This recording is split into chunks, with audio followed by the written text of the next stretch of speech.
Hadirin rahimani wa rahimakumullah. Pada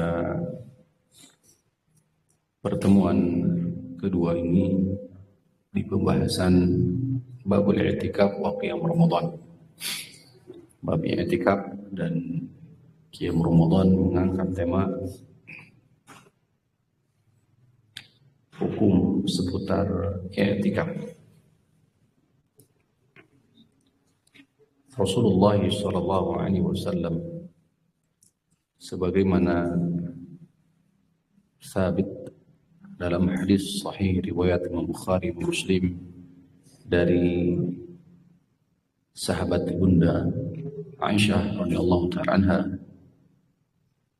beliau menuturkan kana Rasulullah sallallahu alaihi wasallam idza dakhala al-ashru ay al-ashru al-akhir min Ramadan. Rasulullah sallallahu alaihi wasallam terbiasa atau biasa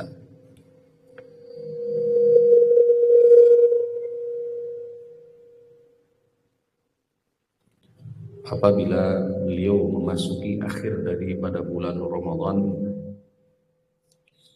syadda mi'zarahu, yakni mengencangkan mi'zarahu,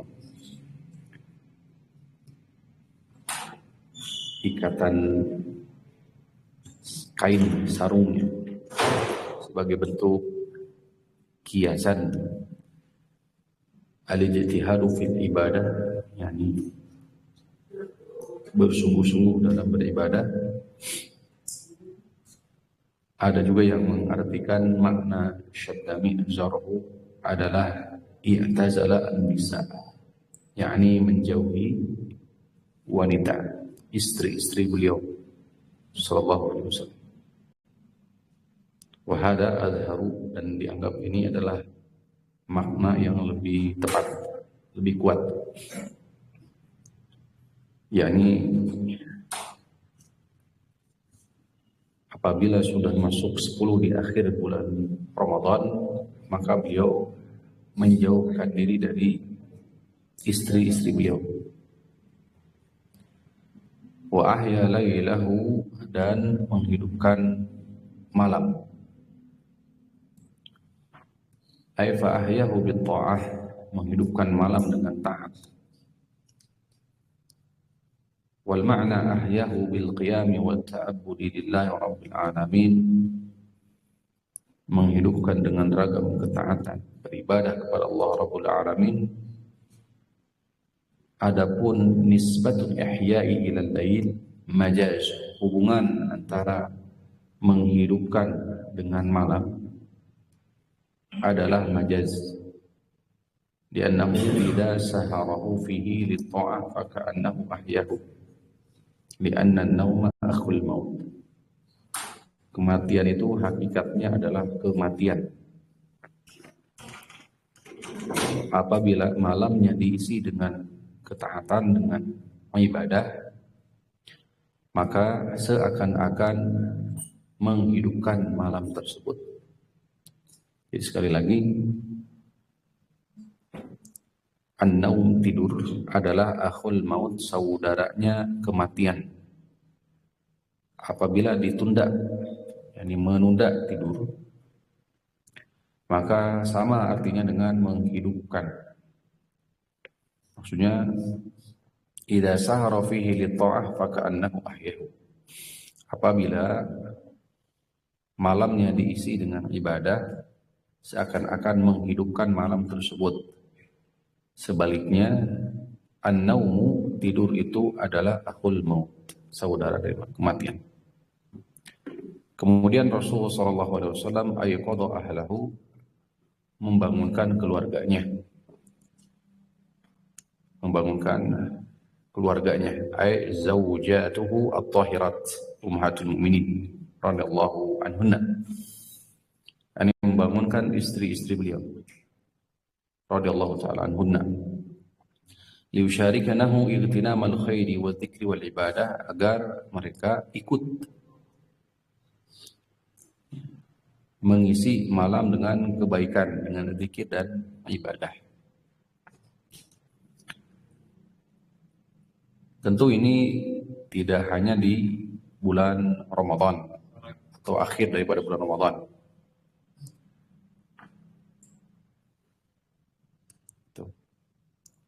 Wa illa fahadha amrun masnunun tiwarul ayyam.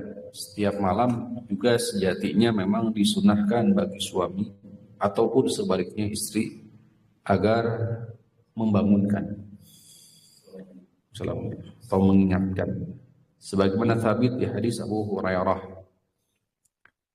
riwayat Abu Dawud, Imam An-Nasai, Ibnu Majah, rahimallahu rajulan qama minal lail.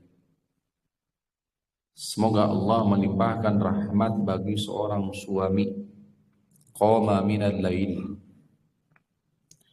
Dia bangun dari sebagian malam, fa shalla, kemudian salat, wa ayqadha imra'atahu, kemudian beliau bangunkan, bangkitkan imra'atahu, istrinya, fa shallat, kemudian istri tersebut ikut salat.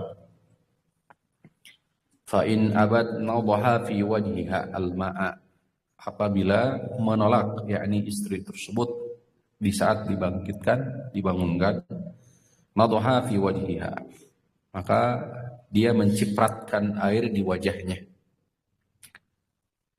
Tuh. Sekali lagi, semoga Allah melimpahkan rahmat bagi seorang suami. Dia bangun malam, kemudian sholat, setelah itu beliau bangunkan keluarganya, yakni istrinya, kemudian istri tersebut ikut sholat. Apabila menolak, maka dicipratkan wajahnya dengan air.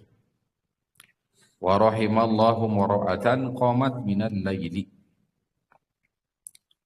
Dan semoga rahmat Allah, semoga Allah memberikan rahmat kepada seorang istri qamat minal laili, bangun dari malam, fa shallat, kemudian salat, wa ayqadat zawjaha, kemudian beliau membangunkan suaminya, fa shalla, kemudian suami tersebut ikut salat. Ini kebalikan dari yang di atas. Fa in aba nadajat nadahat fi wajhihi al-ma'a, apabila menolak, maka beliau cipratkan air di wajahnya, yakni di wajah suaminya. Wallahu al-muwaffiq, Allah lah yang memberikan taufik. Jadi hadis ini sebuah isyarat, yakni fastabiqul khairat, berlomba-lomba dalam kebaikan dan saling mengingatkan, saling memberikan motivasi dalam kebaikan. Jadi hadirin rahimanallah, sebagai muqaddimah kita bawakan hadis Aisyah radhiyallahu taala anha ini. Apabila Rasulullah sudah masuk di 10 di akhir bulan Ramadan, maka 3 hal yang Rasul sallallahu alaihi wasallam tunaikan. Pertama adalah syadda mi'zarahu, yaitu mengeraskan, menguatkan mi'zarahu, yaitu ikatan kain sarung. Maknanya yang lebih dekat adalah menjauhi istri.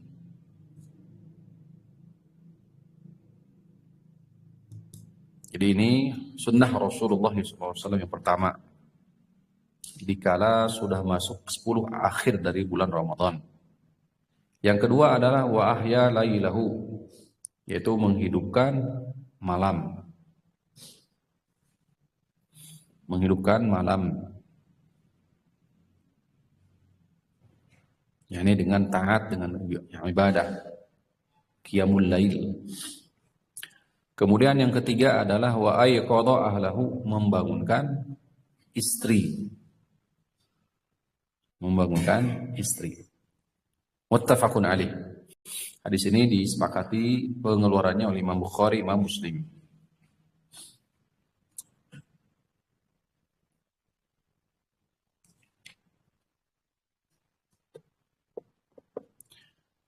Adapun hikmah di balik beliau sallallahu alaihi wasallam bersungguh-sungguh di 10 akhir ada dua.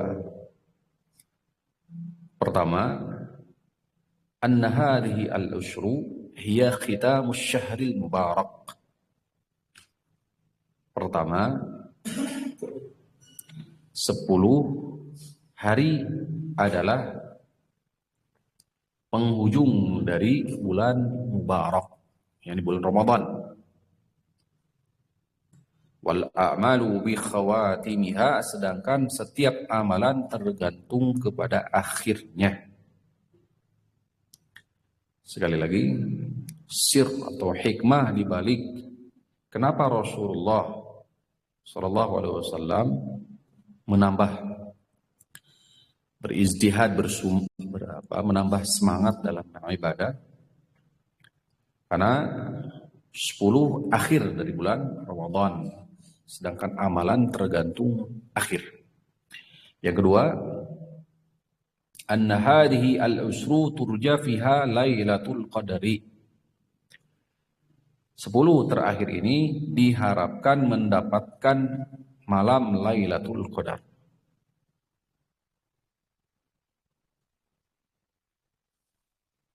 Tuh.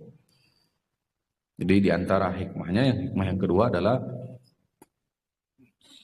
10 akhir bulan Ramadan diharapkan mendapatkan malam Lailatul Qadar. Wala'alla al-insanu yudrikuha wa huwa qa'imun lillahi rabbil alamin fayaghfiru lahu ma taqaddama min dhanbihi. Mudah-mudahan di saat Lailatul Qadar datang, ya, al-insan, yang seseorang dalam keadaan taat beribadah kepada Allah Subhanahu wa taala. Baik, hadirin rahimakumullah, kita masuk insyaallah taala di pembahasan yakni ahkamul i'tikaf, hukum-hukum yang berkaitan dengan i'tikaf.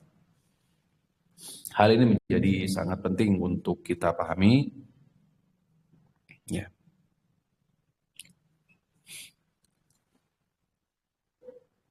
Wa anha qala al-muallifu rahimahullahu taala, wa anha yakni dari Aisyah radhiyallahu taala anha, anna nabiyya sallallahu alaihi wasallam kana ya'takifu al-ashral awakhir min Ramadhan.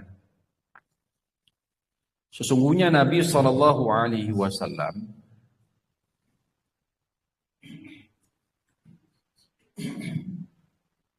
kana ya'takifu, beliau beriktikaf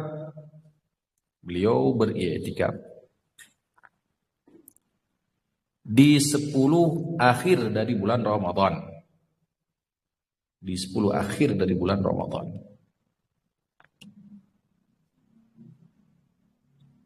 Hatta tawaffahullahu, sampai beliau wafat atau sampai Allah wafatkan beliau sallallahu alaihi wasallam.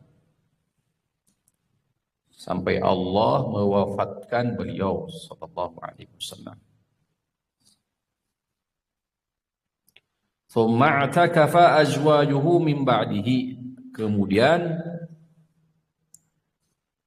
istri-istri beliau, yakni beliau yang dimaksud Rasulullah SAW, kemudian azwajuhu, istri-istri beliau, beriktikaf sepeninggalannya.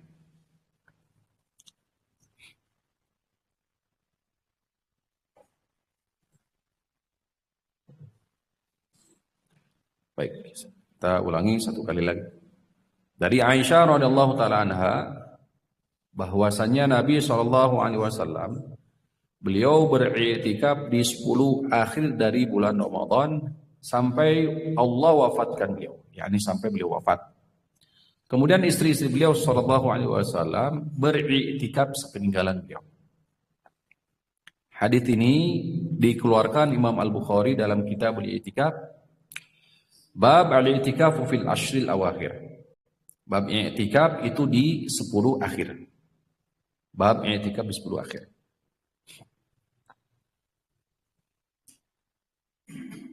Baik. Fikih hadis.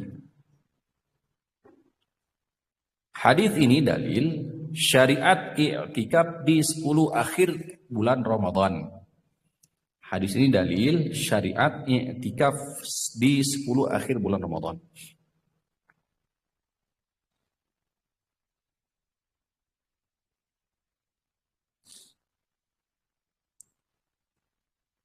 Nabi SAW melazimkan tiap tahun sampai beliau wafat. Nabi SAW melazimkan, yakni i'tikaf tiap tahun sampai beliau wafat.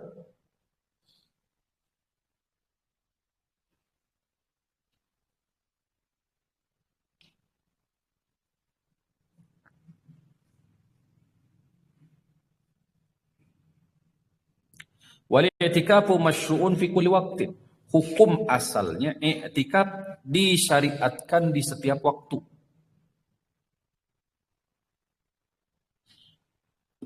Hukum asalnya i'tikaf disyariatkan, masyru'un fi kulli waqtin, disyariatkan setiap waktu.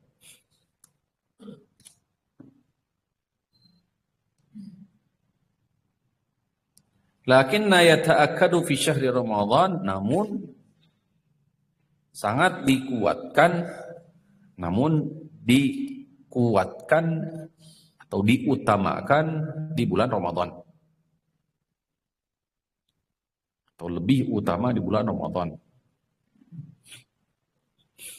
Wa yata'akkaru taqidan akhara fil asyri al-awakhir, lebih diutamakan lagi di 10 akhir di bulan Ramadan.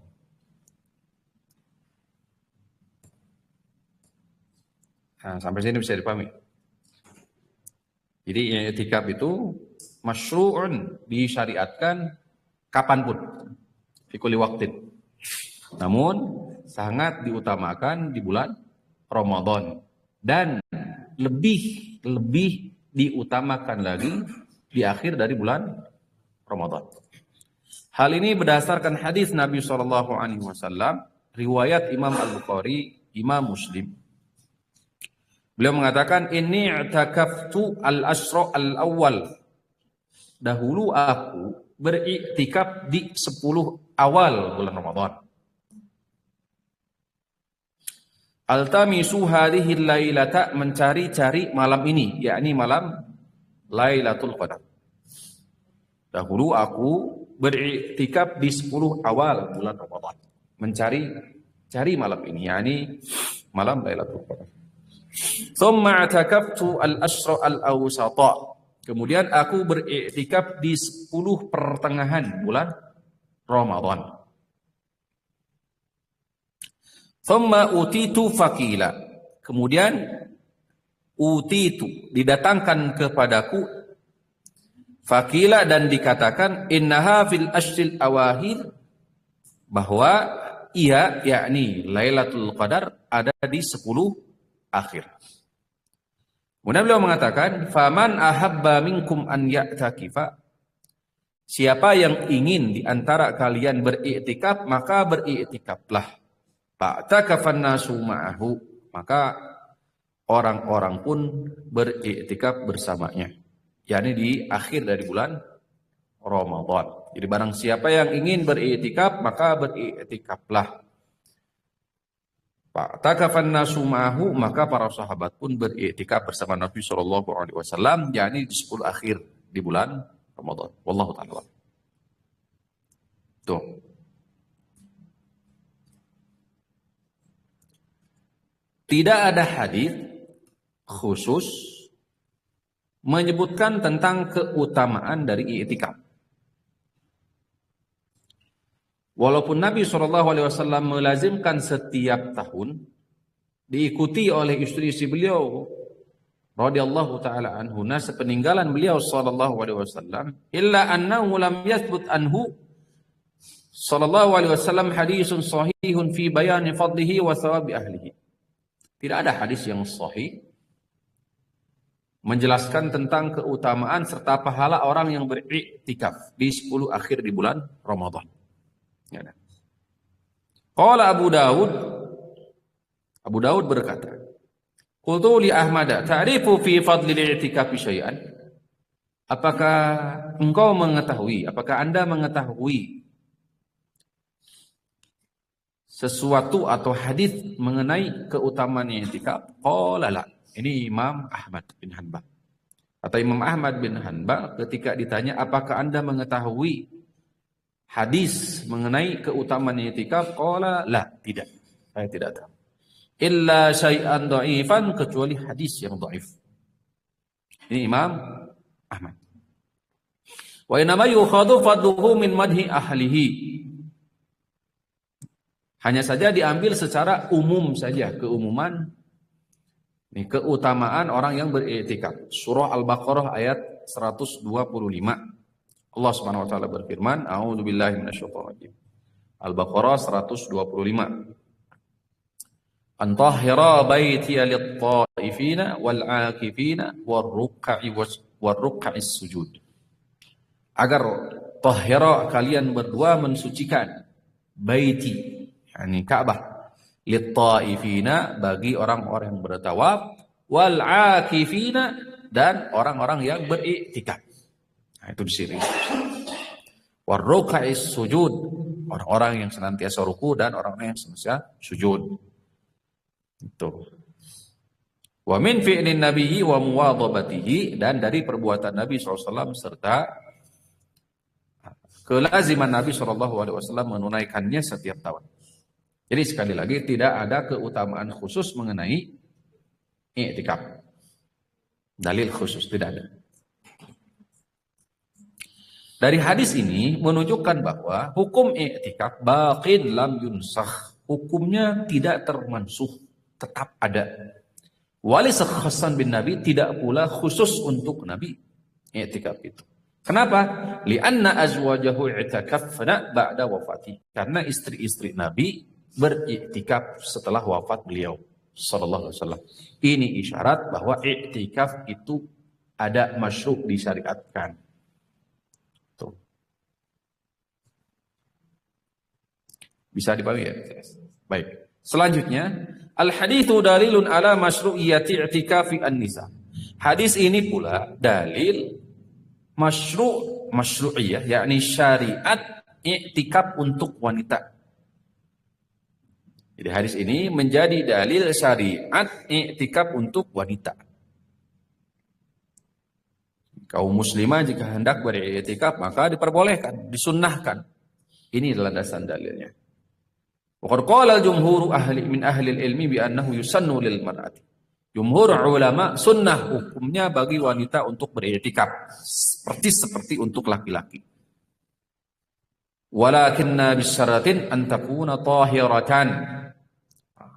Dengan syarat para wanita untuk agar bisa diperhatikan. Syarat bolehnya atau sunnahnya wanita untuk beriktikaf, pertama, an takuna tahiratan, satu, dalam keadaan suci.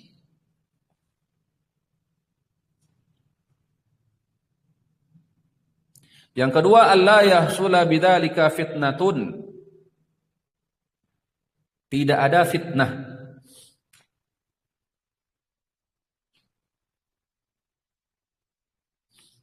Nah, sebagaimana nanti Nabi sendiri Shallallahu Alaihi Wasallam mengqadha, ya, i'tikafnya di bulan Syawal karena ada fitnah. Wa an ya'dana laha zawjuha, diizinkan oleh suami. Berdasarkan hadis la yahillu lil mar'ati an tasuma wa zawjuha syahidun illa bi idnihi. Berdasarkan hadis yang sudah lewat di pembahasan saum sunnah, tidak halal bagi seorang istri menunaikan saum sedangkan suaminya syahidun illa bi'idnihi, sedang suaminya ada, kecuali setelah diizinkannya. Wal i'tikafu min babi aula, terlebih i'tikaf saum saja harus izin, terlebih i'tikaf, karena i'tikaf ada syarat-syarat tertentu, ada hukum-hukum tertentu. Ini hadis pertama seputar hukum dari i'tikaf. Sekarang kita masuk di pembahasan berikutnya, kapan masuk waktu i'tikaf. Mata yadkhulu al-mu'takifu mu'takafahu. Masih di hadis Aisyah. Karena Rasulullah sallallahu alaihi wasallam beliau menuturkan, yakni dari Aisyah radhiyallahu taala anha. Karena Rasulullah, dahulu Rasulullah sallallahu alaihi wasallam idza arada an ya'takifa, apabila hendak beriktikaf, dahulu Rasulullah sallallahu alaihi wasallam idza arada an ya'takifa, apabila hendak beriktikaf, shalla al-fajr, beliau salat subuh.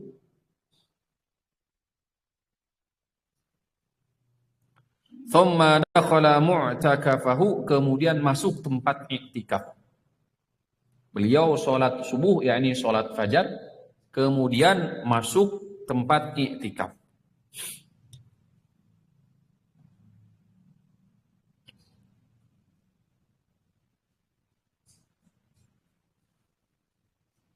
Sekali lagi, dari Aisyah radhiyallahu taala anha beliau menuturkan, Rasulullah sallallahu alaihi wasallam dahulu apabila hendak beriktikaf, beliau sholat fajar kemudian masuk tempat iktikaf. Imam Bukhari mengeluarkan hadis ini di Kitabul I'tikaf, bab i'tikafun nisa, bab iktikafnya wanita.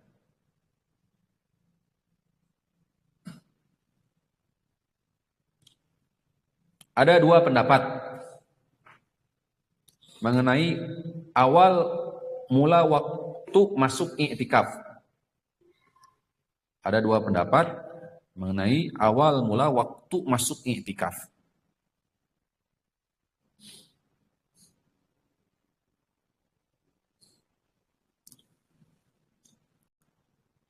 Hadis yang sedang kita bahas merupakan dalil annal mu'takifa yadkhulu makana i'tikafihi ba'da salatil fajri minal yaumil hadi wal ishrin.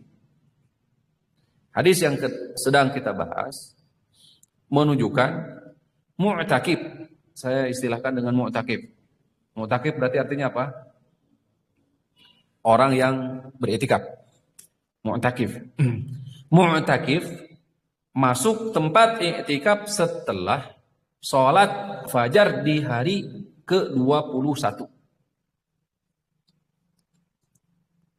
Pendapat pertama dari hadis ini, mu'takif masuk tempat iktikafnya setelah sholat fajar, yakni sholat subuh di hari ke-21.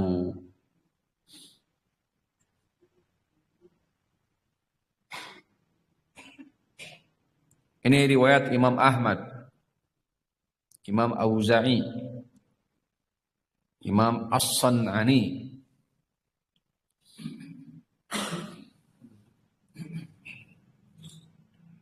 Pendapat kedua,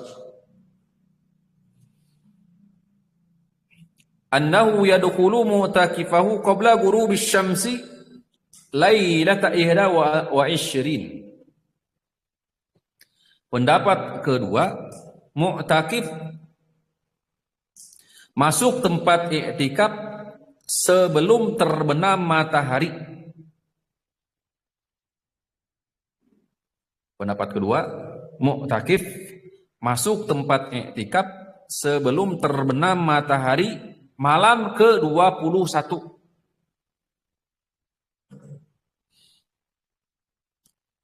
Malam ke-21. Berarti zahirnya pendapat kedua ini sebelum. Kalau tadi kan setelah subuh. Ini dianggap pendapat jumhur atau mayoritas para ulama. Jumhur ulama berpendapat ini. Berdasarkan hadis Abu Sa'id Al-Khudri yang tadi telah disebutkan, di mana Rasulullah SAW mengisyaratkan, "Faman ahabba minkum an ya'takifa falya'takif." Barang siapa di antara kalian hendak beriktikaf, maka beriktikaflah ma'i bersamaku. Falya'takifi al-asra al-awakhir, maka beliau pun beriktikaf di 10 akhir. Sisi dalilnya, sisi pendalilan, al-ushru yakni 10. Awalu hadhihi layali lailata ihda wa isrin. Awal malam itu terhitung dari maghrib. Dalam hitungan hijriyah, kalender hijriyah, hari itu diawali dari maghrib. Tuh.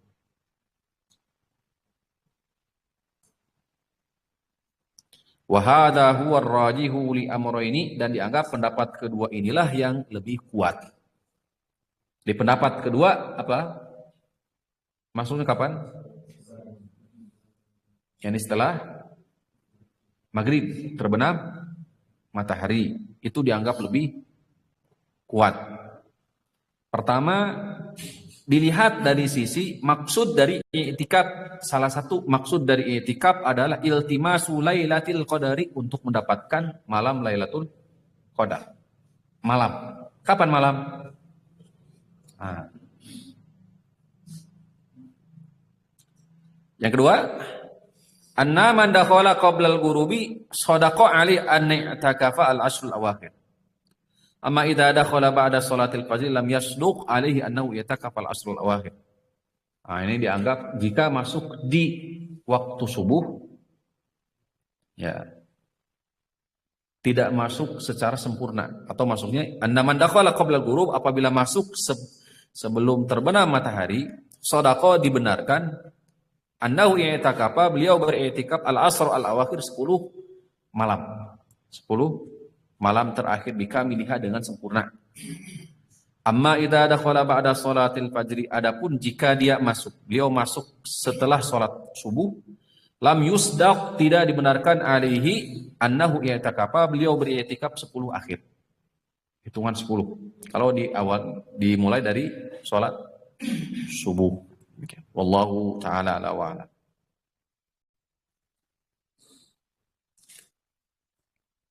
Ada diskusi. Ini waktu masuk. Jadi kapan waktu masuk?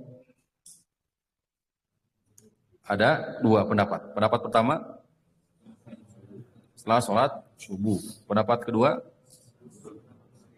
nah, nanti jika antum ditanya tentang landasan dalil yang pertama hadis Aisyah yang sekarang kita kaji.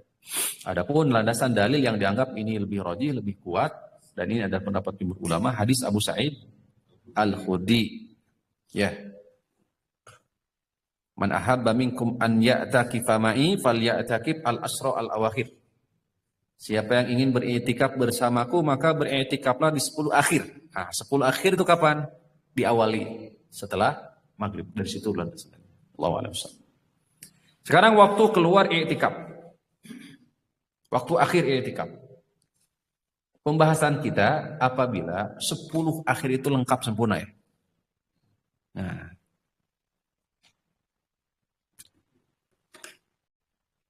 ada dua pendapat.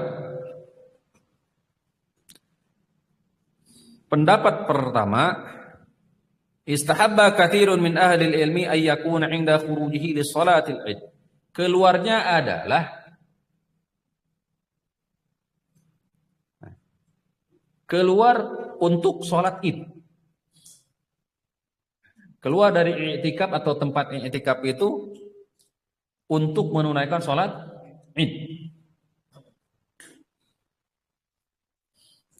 Likaya sudah ibadatun bi ibadatin, agar ibadah bersambung dengan ibadah. I'tikaf ibadah, kemudian bersambung dengan apa?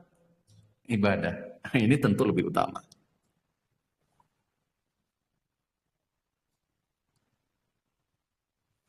Pendapat pertama. Jadi kapan keluarnya? Menuju sholat. Pendapat kedua, annahu yakhruju idza gharabatis syamsu lailatal id. Pendapat kedua,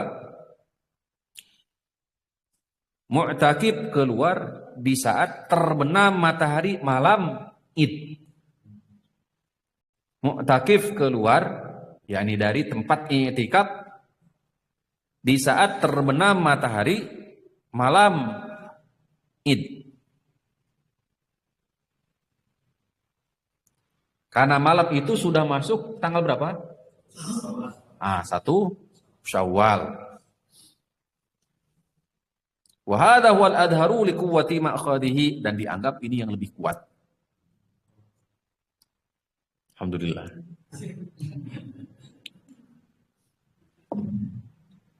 Tapi kalau jika ingin ihtiyat, kehati-hatian, dan ingin menyambung ibadah dengan ibadah, maka pendapat pertama lebih kuat, atau mungkin lebih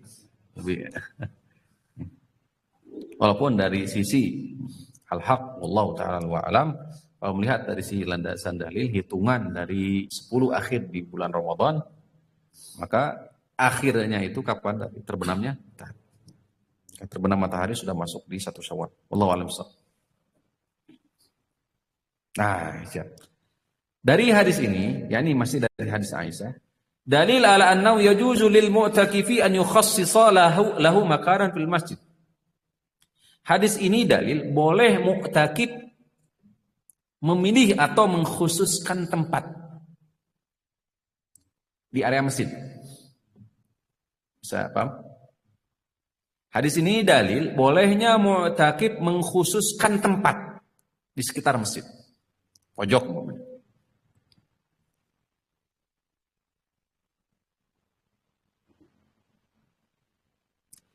Sawa'an kana khaba'an aw ghairahu, baik berupa tenda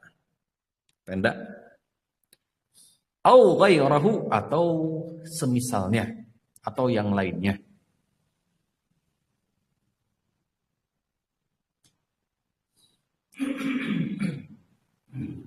Wa syarratal fuqaha'u alla yudayyiqa makanan fil masjid yakhlu bihi. Para fuqaha, para ulama fikih mensyaratkan, artinya membuat syaratnya tidak menyempitkan tempat sholat, area sholat. Tidak membuat sempit area sholat. Silakan bikin tenda-tenda dengan syarat tidak menyempitkan area sholat. Oh, jangan mau bikin tenda di mana? Di sekitar saf pertama, jangan. Jika masjid luas umpamanya, maka di mana? Apalagi ada dua lantai, umpamanya lantai kedua, maka dipakai untuk apa? I'tikaf atau tenda. Jadi hanya saja yang harus dipahami, tenda itu bukan untuk tidur. Ini salah paham itu. Apa fungsi tenda di situ? Menyendiri. Ini kaitan dengan pembahasan kita sebelumnya, Qiyam Ramadan. Jadi adanya keberadaan tenda itu agar kita bisa konsentrasi, bisa fokus. Terputus juga pula dengan urusan-urusan dunia, ngobrol. Kita fokus dengan sifat Allah Subhanahu wa taala. Demikian. Bisa dipahami ya? Ya sekali lagi, fungsi tenda itu bukan untuk tidur, bukan. Tapi fungsi tenda untuk apa? Menyendiri dalam rangka beribadah. Silakan. Di saat itu diperbolehkan kita menyendiri. Oleh karena itu kemarin kita angkat, walaupun sensitif sebenarnya, terutama pembahasan seperti memperbanyak kajian, ini justru bertolak belakang sejatinya. Karena i'tikaf itu hakikatnya adalah memutuskan ala'iq, kata Ibnu Rajab Al-Hanbali di Lataif Al-Ma'arif. Jadi memutus segala bentuk hubungan antara sesama makhluk dan fokus pada siapa? Allah. Maka salah satunya disyariatkan ada tenda. Itu salah satunya. Hanya saja kita salah memahami fungsi dari tenda tersebut. Dikira bahwa tenda itu supaya khusyuk apa? Supaya tidak terganggu tidur. Itu keliru gitu. Ya, jadi antum nanti yang bawa tenda ketika i'tikaf luruskan dulu niat. Ya. Perbaiki. Baik, lanjut. Wa bi syartis syianati wan nadhafati, dengan syarat pula menjaga kebersihan. Menjaga apa? Kebersihan. Ketika ada tenda, ya jaga kebersihan. Karena bisa jadi mungkin makan di situ atau apa di situ. Bagaimanapun itu masih berada di area apa? Masjid. Wa qalibul masajidil yauma fiha ghurafun salihatun lil iqamati fiha. Umumnya kalau masjid sekarang mungkin ada tempat area khusus. Kalau tidak mungkin di lantai 2 atau apa. Area khusus untuk apa? Bisa mendirikan tenda. Fataqumu maqamal khaymah tenda. Wa qad taqaddama dzalikum bil masajid. Ini sudah pernah dibahas di masjid. Amma fi misli al-haramain syarifain, adapun jika ini terjadi di haramain, ini di Masjidil Haram dan di Masjid Nabawi, awil masajidil kabiratil lati yataqifu fiha katsirun, atau di tempat-tempat atau di masjid umpamanya masjid agung atau masjid besar, ya, masjid kaum, di mana orang yang beriktikaf banyak. Fa'inal khalwata fiha mu'tadiratan ghaliban. Sulit untuk menyendiri. Lakinna idan tafat al-khulwatul haqiqiyatu awil hissiyatu fala yanbaghi tafwitul khulwatil hukmiyatu. Apabila sulit untuk membuat tenda dengan maksud agar kita menyendiri dengan Allah Subhanahu wa taala karena jumlah yang beriktikaf banyak, maka bukan maknanya kita akhirnya jadi iktikaf jadi ngobrol gitu. Bukan makanya ke situ artinya. Tuh. An yahris al-mu'taqib 'alal infiradi bi nafsihi, hendaknya mu'taqib menjaga al-infirad agar dia tetap menyendiri bi nafsihi sendiri. Walau kana mahu ghairuhu fil makani, walaupun masih ada teman, saudara masih ada. Ini susah ini. Sulit. Biasanya kita beriktikaf itu kalau banyak apa? Aya batur. Mun aya batur karek iktikaf. Lamun sepi mau daftar. Luruskan niat itu. Harus innamal a'malu binniyat. Kembali hadis itu menjadi Masya Allah luar biasa. Wa innama likulli imri'in ma nawa, setiap orang akan mendapati apa yang dia niatkan dari awal. Wala yatimmu hada illa bi idraki ma'na al-i'tikafi, dia tidak akan mendapatkan ini, wala yatimmu, tidak sempurna hada ini illa kecuali bi idraki ma'na al-i'tikaf, apabila betul-betul memahami makna i'tikaf wa hikmati, hikmahnya, wa wadhifati al-mu'takifi, serta tugas daripada mu'takif. Ya sekali lagi ini tidak akan sempurna dapat pahala daripada i'tikaf kecuali betul-betul paham tentang hakikat dari i'tikaf itu sendiri. Maka kebanyakan pikiran enggak paham i'tikaf. Bawa tenda pun salah paham. Wa man'i an-nafsi min al-istirsali fi mukhalatatil akharin, dan menahan diri dari istirsal. Istirsal itu bebas ngobrol, bebas ini. Fi mukhalatati al-akharin, bercampur dengan orang lain, wa ragbati fi tahadduthi mahum, dan keinginan untuk ya ngobrol, bicara dengan mereka. Jadi berupaya keras untuk menahan diri untuk apa? Ngobrol, menahan diri untuk apa? Ngopi. Nah, wallahu taala a'lam. Tapi sampai di sini dulu. Bisa dipahami? Jelas.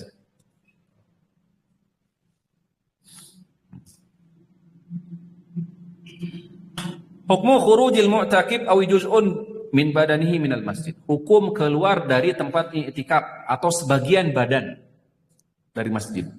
Hukum keluar mu'takif dari tempat i'tikafnya karena ada hajat duniawi atau darurat umpamanya. Masih di hadis Aisyah. Ya hadirin rahimanillah.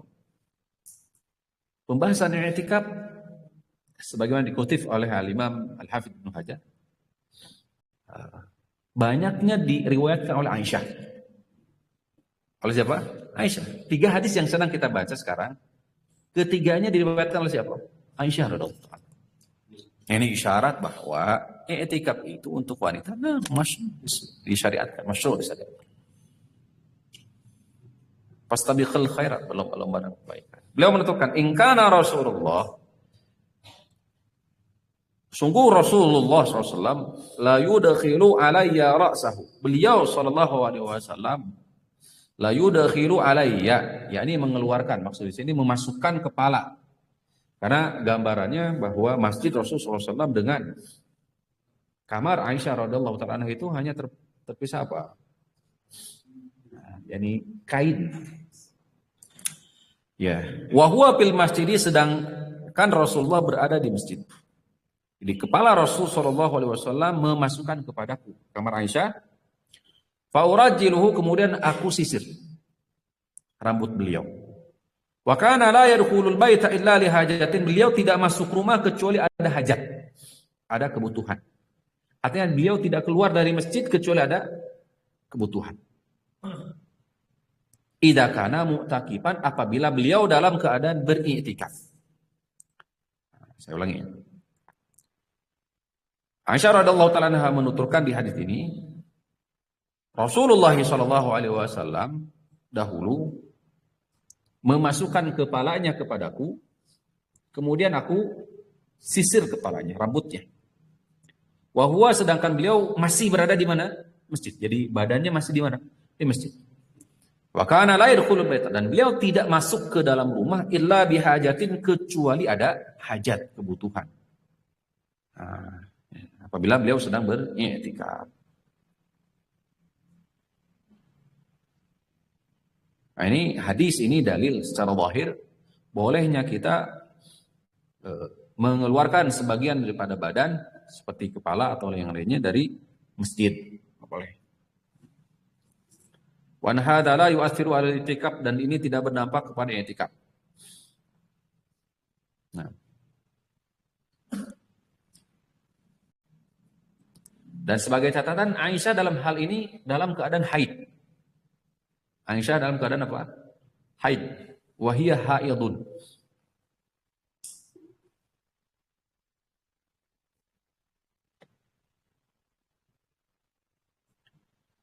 Hadis ini dalil annahu yajuzu lil mu'takifi an yunadhifa sya'rahu. Hadis ini dalil syariat untuk apa? Membersihkan, merapikan rambut. Ya. Ini tidak bertolak belakang dengan i'tikaf. Wa yuqasu ala dzalika tanzifu badani wa thiyabihi. Bisa dikiaskan dari hal ini adalah membersihkan badan, mandi umpamanya, wa thiyab, kemudian baju, umpamanya mencuci. Li'anna an-nadhafata matlabun syar'iyyun, karena kebersihan itu disyariatkan. Walaupun dalam keadaan sedang beriktikaf. Jadi boleh. Sebagaimana firman Allah Ta'ala surah Al-A'raf ayat 31. Al-A'raf ayat 31. Ya bani Adam khudhu zinatakum inda kulli masjidin. Wahai anak Adam, khudhu zinatakum, ambillah, pakai zinatakum, perhiasan-perhiasan kalian, inda kulli masjidin, di saat kalian masuk masjid. Al-hadithu dalilun ala jawazi khurujil mu'takif. Hadis ini dalil bolehnya mu'takif, yakni orang yang beriktikaf, keluar dari tempatnya iktikaf jika ada kebutuhan. Hadis ini dalil bolehnya mu'takif keluar dari tempat iktikaf apabila ada kebutuhan. Imam Az-Zuhri menafsirkan kebutuhan itu seperti al-baul, kencing, wal ghaid, ya BAB, buang air besar, buang air kecil. Waqad naqala Ibnu Mundzir wa Ibnu Hubairah. Ini ijma'. Wa yalhaqu bihima, termasuk kebutuhan min dalika di antaranya ihdari ta'am, ini untuk membawa makanan, minuman, kemudian syarab, kemudian malabis, kemudian untuk membawa pakaian jika tidak disediakan. Tuh. Sebagaimana apa yang terjadi kepada Nabi sallallahu alaihi wasallam. Kama kharajan nabiyyu, sebagaimana Nabi juga pernah di saat i'tikaf beliau keluar dari tempatnya i'tikaf untuk menghantarkan Safiyah bintu Luhai. Ya, hadis tentang Safwan. Liyaruddaha untuk dikembalikan ila baitiha ke rumahnya. Ta'nisan. Haitsu lam yakun baituha lasiqan bil masjid, padahal rumah Safiyah tidak dekat dengan masjid sebagaimana di Sahih. Para ulama menyimpulkan keluar dari tempat i'tikaf itu 3. Nah, ini kesimpulannya. Para ulama menyimpulkan mu'takib atau keluar dari tempat i'tikaf itu 3. 1. Khurujun yunafil i'tikaf. Keluar menafikan i'tikaf. Apa menafikan? Menggugurkan i'tikaf. Keluar menggugurkan i'tikaf.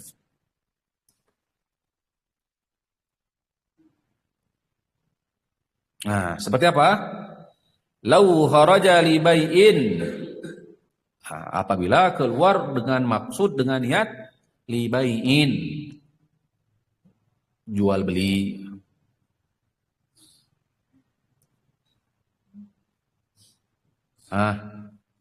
Atau apa lagi? Termasuk sini au jima'in atau apa? Jima mendekati istrinya. Sudah batal itu. Menggugurkan i'tikaf. Au nahu dzalika, atau semisal dengan itu. Atau semisal dengan itu. Bahada la yajuzu. Ini tidak boleh. Yubtilul i'tikaf, karena bisa membatalkan i'tikaf. Sawan ishtaratahu amla, baik dia mensyaratkan sebelumnya atau tidak. Apabila nanti ada pembahasan apakah boleh kita mensyaratkan, saya insya Allah saya i'tikaf dengan syarat apabila ada ini dan itu saya akan keluar. Boleh nggak seperti itu? Yang sabit dari hadis Nabi SAW tidak diperkenankan seperti itu. Seperti halnya dalam sholat tidak boleh kita mensyaratkan dalam ibadah. Sholat umpamanya kita mensyaratkan ketika ruku saya akan nggak boleh. Ada juga nanti paparannya. Jadi sekali lagi, keluar yang pertama adalah keluar apa? Menggugurkan i'tikaf. Nanti antum sendiri yang menilai ya. Tuh. Keluar yang kedua, khurujun li amrin la budda lahu minhu syar'an au tab'an.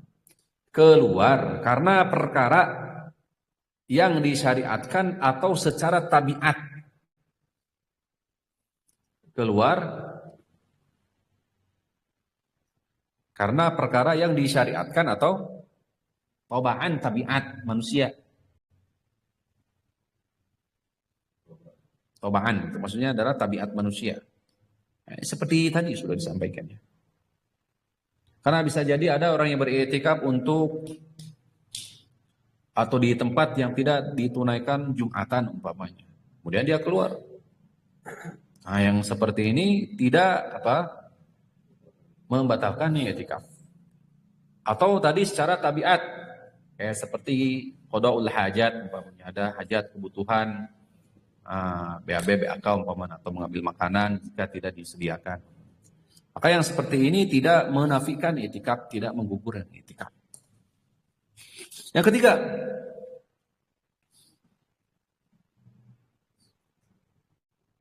khurujun li amrin lahu minhu buddun. Keluar karena ada perkara mendesak atau ada perkara tertentu.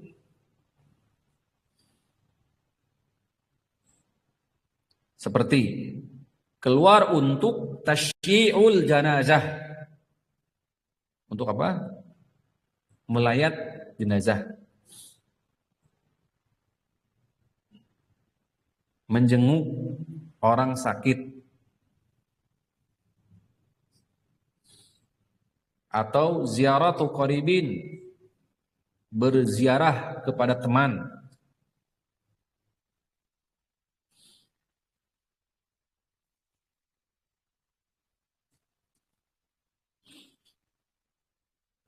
Nah, fahada inishtaratahu jaza wa illa fala. Ini apabila disyaratkan sebelumnya, syarat apabila ada yang meninggal saya akan keluar. Saya pahami? Maka boleh keluar. Wa illa jika tidak, fala, nggak boleh. Karena saya ulangi.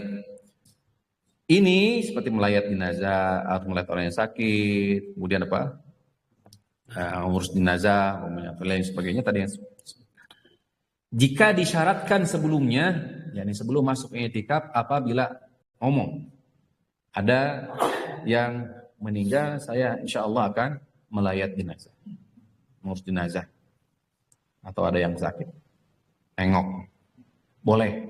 Tapi jika tidak ada niat di awal, tidak disyaratkan di awal, maka fala tidak boleh. Wa sayatil kalam ala mawdu'il ishtirak. Nah, ini ada syarat.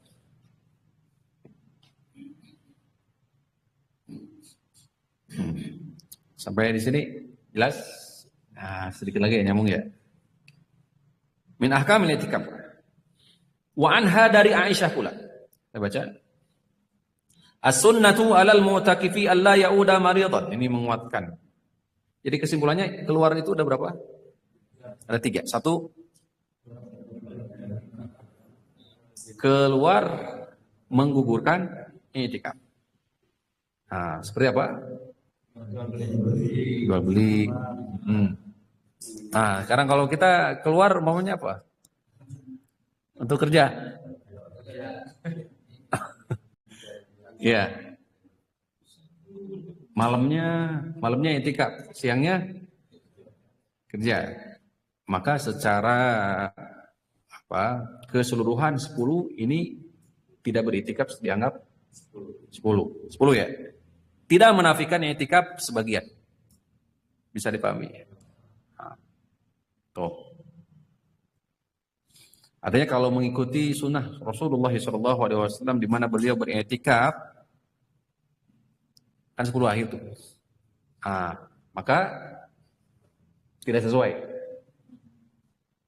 Adapun nanti alasannya, uzurnya apakah ada uzur, nanti akan dikembalikan ke masing-masing.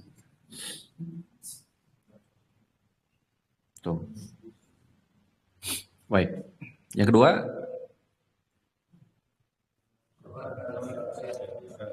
keluar karena apa? Syar'an atau tab'an. Karena ada syariat keluar atau ada tabiat uzur tentu banget. Boleh, itu tidak membatalkan. Yang ketiga,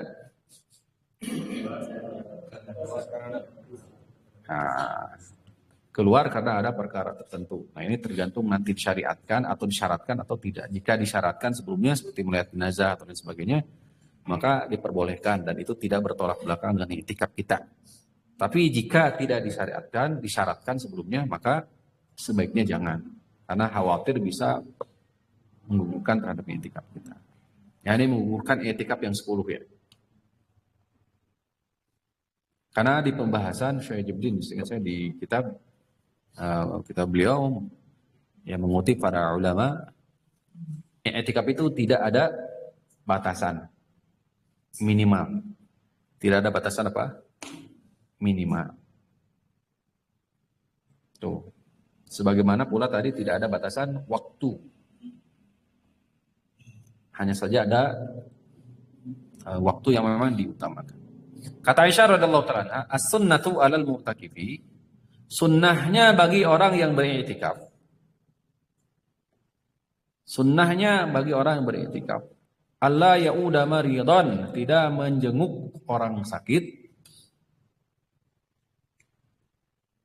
Tidak menjenguk orang sakit.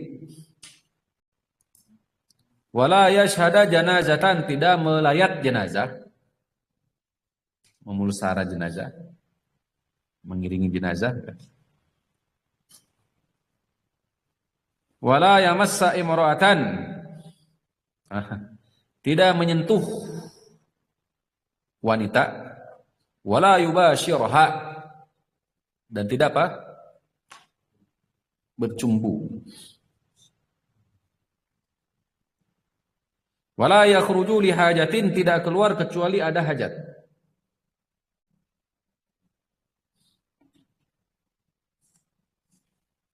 Illa lima la budda lahu minhu, kecuali sesuatu yang memang mengharuskan untuk keluar. kecuali sesuatu yang mengharuskan untuk keluar.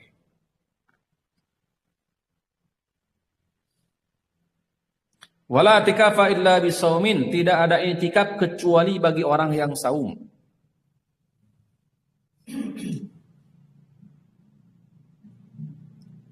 Wala i'tikafa illa fi masjidin jami'in, tidak ada i'tikaf kecuali di masjid jami'. Tidak ada i'tikaf kecuali di masjid jami'. Saya ulangi.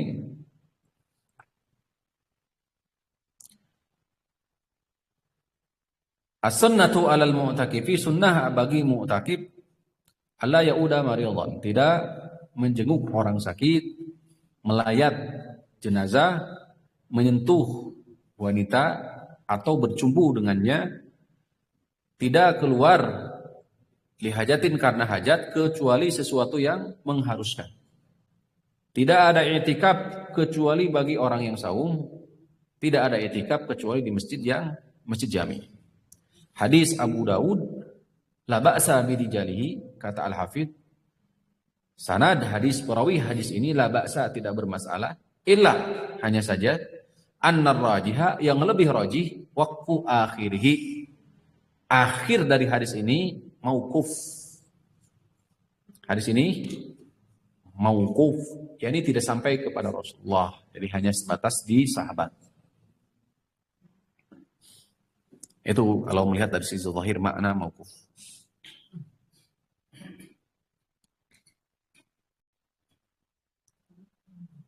Ini panjang.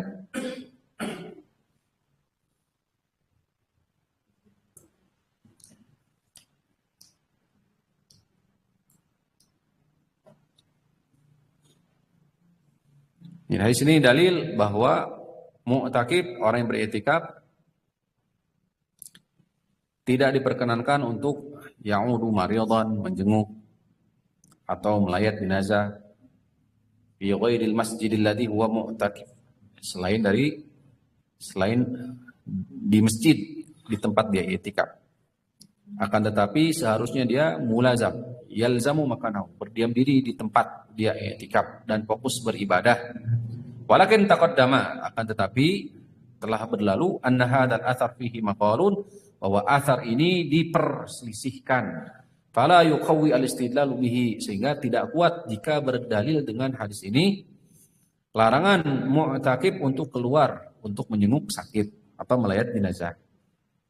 Wa qayyada al-fuqaha'u dzalika, para fuqaha mengikat itu biman lahu alaihi haqqun, bagi siapa yang memiliki hak. Boleh keluar, terutama bagi orang yang memiliki hak. Kal walidain, seperti kedua orang tua sakit atau apalagi meninggal, awil qarib, atau kerabat dekat. Lianna dzalika min babi silaturahmi, kan itu sudah masuk di ranah silaturahmi. Au alimun lahu atharun barizun, atau sosok seorang alim wafat, meninggal atau sakit, yang banyak manfaat terhadap kaum muslimin. Pamislu haula yu'adu mariduhum, seperti mereka maka dijenguk, ditengok. Wa tashhadu janaizuhum, apalagi kalau wafat. Amma iyadatu kulli maridin, adapun jika setiap orang yang sakit tengok, setiap yang wafat dilayat, pada yu'athiru 'ala al-i'tikafi kama taqaddama, ini justru berdampak. Tuh, bisa dipahami ya?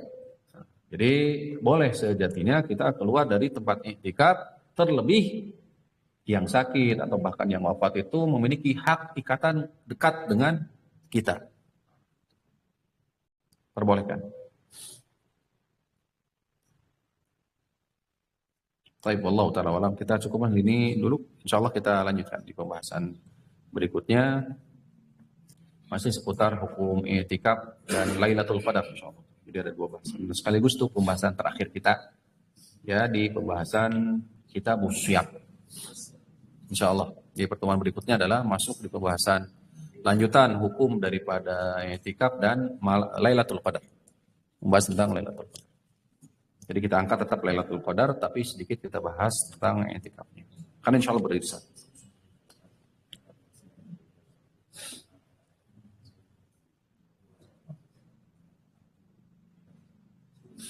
Baik.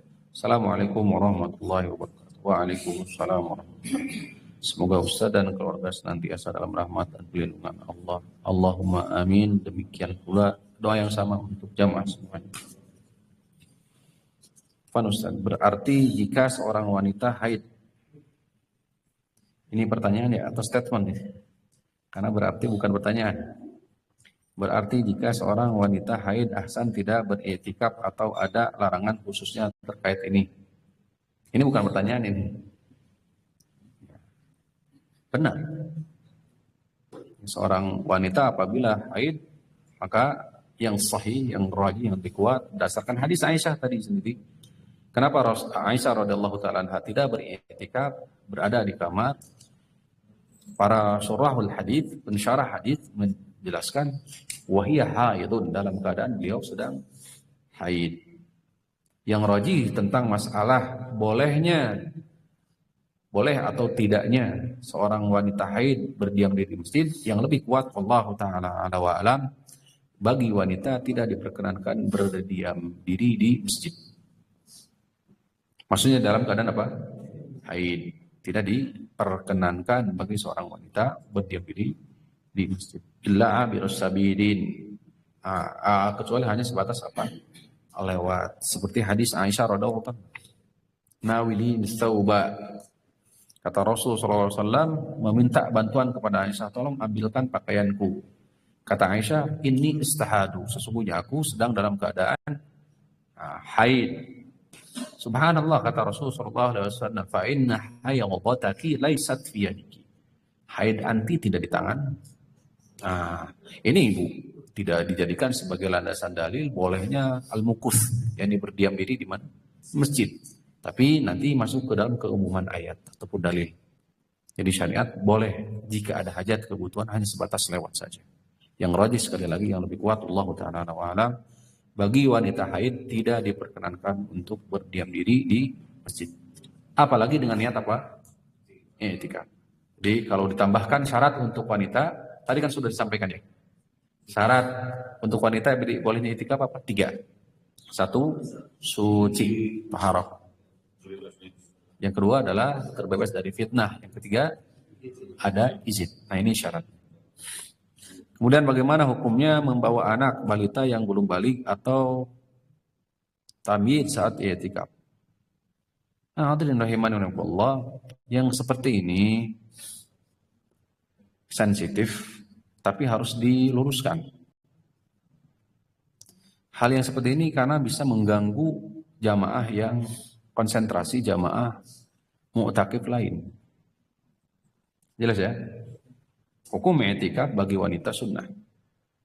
Dan ini dikhawatirkan ada fitnah. Jika ada fitnah, maka jatuh syariat untuk i'tikaf bagi ibu tersebut. Bisa dipahami ya? Makanya saya mukaddimahan, ini sensitif. Ya, harus bijak. Ini sensitif. Tidak menafikan dari sisi ijtihad kesungguhan dari wanita. Hanya saja barangkali perlu dipertimbangkan. Mengingat keberadaan bayi, balita, itu biasa sulit untuk dikontrol. Bukannya justru kebaikan, malah justru mengganggu. Khawatir nanti mengganggu mu'takif yang lain. Maka sebaiknya bagaimana? Sudah di rumah saja. Toh sejatinya ibadah itu tidak dibatasi, tidak terbatas di mana? Di masjid. Nah, Qiyam Ramadan. Kembalinya nanti ke situ. Qiyam Ramadan, pahami. Makna Qiyam Ramadan itu adalah apa? Segala bentuk ketaatan atau ibadah. Dan itu tidak dibatasi dengan waktu dan tempat. Enggak. Nah, tuh. Secara personal juga tidak dibatasi. Semua orang bisa. Nah. Kemudian boleh tidak Ustadz jika membatasi luas area kasur atau selainnya atau tenda agar tidak menyempitkan mu'takif lain? Tentu nanti ini kembali ke kebijakan para panitia barangkali. Sekali lagi tadi syaratnya apabila tidak membuat sempit tempat sholat, area sholat, tidak nyaman. Jika seandainya areanya menjadi sempit dengan membawa tenda, maka tidak usah membawa tenda. Nah, karena banyaknya jumlah mu'takif. Nah, seperti ini.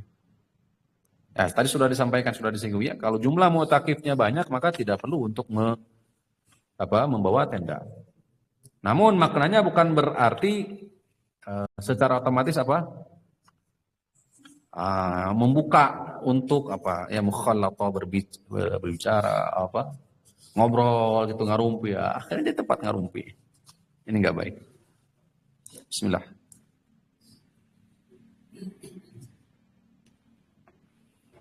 Bismillah, afwan Ustaz. Izin bertanya di luar tema. Bolehkah berkurban di hari kedua Idul Adha? Jawabannya boleh. Karena masuk di ayam tasyrik. Ayam hari-hari tasyrik. Hari-hari penyembelihan. Nah, karena di hari pertama misal jatuh di hari Jumat. Enggak. Karena di hari pertama misal jatuh di hari Jumat. Enggak ada enggak. Iya, tidak. Yang istilahnya mau di hari apapun, walaupun di hari Jumat, mungkin barangkali karagok gitu loh istilahnya. Jumat karena mungkin terjeda dengan Jumatan. Gitu. Ini pun jika memang yang mengikuti pendapat ada Jumatan. Yang roji yang lebih sahih di saat Idul Fitri atau Idul Adha bertepatan dengan hari Jumat, yang sabit yang lebih kuat adalah tetap hari Jumat ada. Maksudnya Jumatan tetap apa? Ada yang lebih sahih. Insyaallah taala. Apalagi ini bagi siapa? Mu'tamir masjid. Ya, takmir masjid maksudnya. Takmir masjid harus menyelenggarakan sholat Jumat. Artinya kalau hanya saja alasannya karena jadi menunda di hari kedua karena alasannya di hari Jumat. Saya kira ini bukan jadi alasan. Tuh. Atau misal tidak cukupnya waktu menyembelih di hari itu, dilanjutkan hari besoknya. Gak masalah. Atau sampai malam itu gak masalah. Selama memang panitia. Tapi kalau sekarang banyak, ada jaga, banyak sekarang. Mudah. Cepat. Assalamualaikum warahmatullahi wabarakatuh. Semoga Ustaz dan keluarga senantiasa dalam rahmat Allahumma amin. Doa yang sama untuk jamaah semua. Ustaz, bagaimana jika beriktikaf di masjid sekolah yang bangunannya di lantai 2? Sekolah menjadi satu dengan aula sekolah, dipakai sholat Jumat dan diperbolehkan bagi warga sekitar sekolah untuk beriktikaf di dalamnya. Apakah masjid tersebut bisa dikatakan masjid jami yang bisa digunakan i'tikaf? Masya Allah, wallahu ta'ala. Nanti ada khilafiyah di antara para ulama terkait definisi masjid jami itu sendiri secara syariah. Atau ketika masuk di ranah sholat Jumat, apakah ada syarat masjid tersebut itu memiliki legalitas wakaf? Jelas ya. Nah, ini juga jadi diskusi para ulama terkait hal ini. Tentu ahsannya al-khuruju minal khilafi mustahab. Keluar daripada perselisihan ini sangat dianjurkan. Jika masih ada masjid jami di sekitaran rumah kita, maka saya kira itu lebih utama untuk keluar dari sekali lagi perselisihan, perbedaan pendapat. Karena mengingat kayak seperti masjid atau area tadi seperti sekolah, wallahu alam saya kira zahirnya bukan wakaf biasanya, tapi Allah taala alam. Ini saja barangkali ya untuk pertemuan kita di saat ini. Wallahu taala ala wa alam. Aqulu qawli hadza wa astaghfirullah li wa lakum wa li sa'iril muslimin. Subhanakallahumma wa bihamdika asyhadu an la ilaha illa anta astaghfiruka wa atubu ilaik. Assalamualaikum warahmatullahi wabarakatuh.